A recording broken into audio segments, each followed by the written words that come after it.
Hola a todos, bienvenidos de nuevo. Vamos a retomar el tema de la historia del pueblo de Israel, pero esta vez no desde los patriarcas, es decir, desde Abraham, Isaac y Jacob, que fue la serie anterior, la serie que editamos anteriormente, sino que vamos a retomar la historia del pueblo de Israel, intentando hacer el paralelismo con el mundo cristiano posterior a partir de Josué y hasta llegar al personaje de Jesús. Esta es la parte a la que nos vamos a dedicar en esta serie. Pues espero que la disfruten y que me dejen sus comentarios, sus preguntas o sus inquietudes respecto a este periodo histórico y a las culturas y a los temas que vamos a tratar en esta serie. Comencemos por hacer una recapitulación. Dijimos que en la serie anterior que el pueblo de Israel se va a desenvolver en lo que conocemos hoy en día como Medio Oriente, que va a iniciar cerca del Golfo Pérsico y que de ahí va a comenzar un movimiento migratorio desde Ur de Caldea, o lo que hoy en día es el Golfo Pérsico, hacia Jerusalén, siguiendo lo que conocemos como la Media Luna Fértil, que es el borde de los ríos Tigris y Éufrates, hasta llegar a las montañas del Líbano y luego bajar hacia lo que es hoy en día Israel, el Estado de Israel. Estamos hablando de que entran en juego las grandes civilizaciones del mundo antiguo, en este momento la Mesopotamia y Egipto, pero mencionábamos que, y de hecho creo que al final de esta serie, vamos a llegar a ver cuál es la influencia del mundo romano, y no solo del mundo romano, sino del mundo griego en esta zona del mundo. Hasta este momento, en el mundo antiguo, las civilizaciones o las culturas van a inclinarse o a recargarse un poco hacia la zona oriental, hacia Medio Oriente. Con la llegada del mundo griego y del mundo romano, las civilizaciones y las culturas se van a recargar o van a comenzar a tener mucha importancia y mucho auge hacia Occidente. Por eso hablamos de civilización occidental, por eso hablamos de civilización cristiana, civilización occidental, que vienen siendo prácticamente la misma construcción y que tienen sus raíces en Medio Oriente, en Mesopotamia, Egipto, y eso es lo que luego se va a convertir en Grecia y en Roma, sin que esas civilizaciones no sean auténticas y no tengan sus propios rasgos originales. Pero siempre va a haber una fusión cultural entre el mundo romano, el mundo griego, y lo que es el mundo medio oriental y el mundo, en este caso el mundo judío, en este caso el mundo hebreo. ¿Listo? Eso fue lo que vimos en la serie anterior. En la serie anterior vimos los personajes de Abraham, Isaac y Jacob. También vimos a José como una narración de cómo el pueblo de Israel llega a la civilización egipcia y acaba siendo esclavizada por ella, y luego vimos a Moisés como el personaje con el que el pueblo de Israel sale de Egipto, y que es de hecho la fiesta más importante para el mundo judío, la Pascua, que de hecho estamos en este momento cercanos a celebrarla.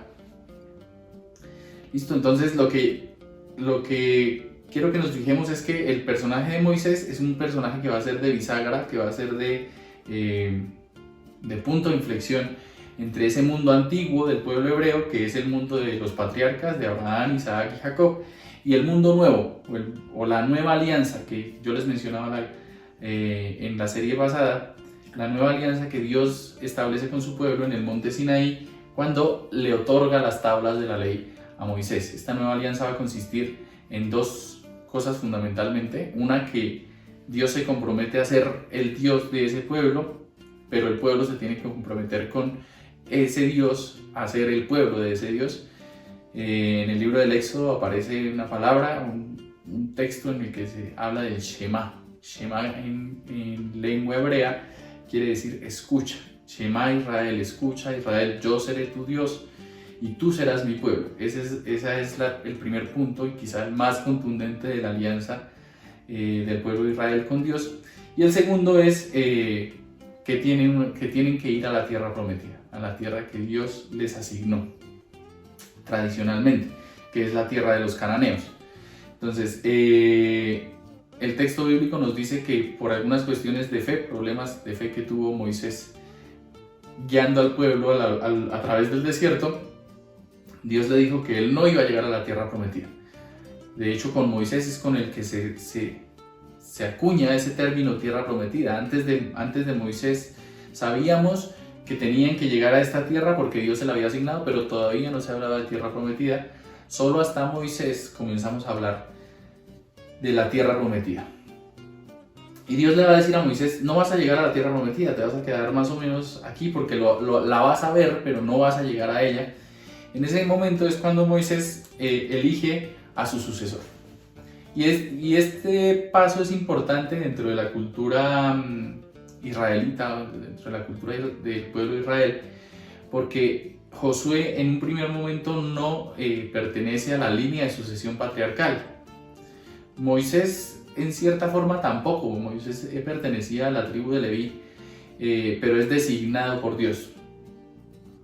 En cambio Josué es designado por Moisés, pues que viene siendo lo mismo, pero aquí vemos como el pueblo hebreo tiene una conciencia de que es Dios el que va actuando en favor suyo.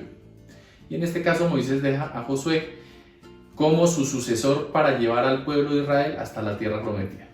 Josué aparece en escena más o menos hacia el 1273, es decir, en el primer tercio del siglo XIII a.C., y se va a convertir en el guía del pueblo de Israel hacia la tierra prometida.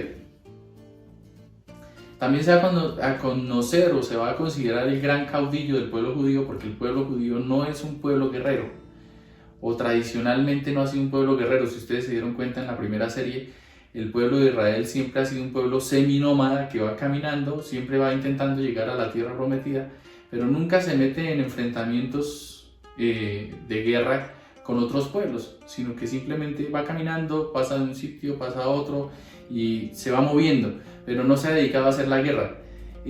Con Josué vemos a un pueblo que tiene que hacer la guerra, que se ve abocado a conquistar la tierra prometida, porque esa tierra prometida está ocupada sobre todo por dos grandes pueblos que son los filisteos y los cananeos. Entonces el pueblo de Israel tiene que llegar a pugnar con filisteos y cananeos para ocupar la tierra que Dios les prometió.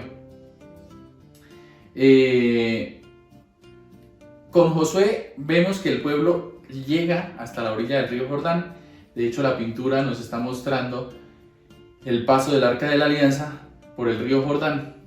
Y prácticamente con Josué el pueblo de Israel se establece en lo que conocemos hoy como la tierra prometida. Hay una distribución de las tierras, de esas tierras al lado del río Jordán y junto a la orilla del mar Mediterráneo, entre las 12 grandes tribus del pueblo de Israel. Después posteriormente vamos a ver cómo es esa distribución y cómo ocuparon esa tierra, y cómo después van a convertirse en un gran reino y después se van a dividir, van a acabar exiliados, y prácticamente ya acercándonos mucho al tiempo de Jesús, en el siglo III y II antes de Cristo, veremos la conquista de los griegos, es decir, la llegada de Carlomagno a la tierra prometida, a lo que consideramos hoy la tierra santa o tierra prometida. Esa helenización de los territorios, y posteriormente la llegada del mundo romano. Es más o menos ahí es donde vamos a acabar esta serie, pues porque tenemos que tener en cuenta que Jesús entra en escena o aparece en la historia dentro del Imperio Romano, dentro de lo que consideramos hoy el Imperio Romano, que se consolidó y que ocupó prácticamente toda la orilla del mar Mediterráneo en el año 27 a.C. Entonces, más o menos en esos periodos de tiempo, es decir, desde el siglo XIII a.C. hasta el siglo I a.C. y después de Cristo, es donde el tiempo en el que nos vamos a mover para esta nueva serie. Quedémonos con la idea de que Josué es el gran caudillo, el gran general del pueblo judío, y es el que lleva al pueblo hasta lo que hoy en día conocemos como la tierra prometida. Muchas gracias por estar aquí. Los espero en el resto de la serie y nos veremos en la próxima.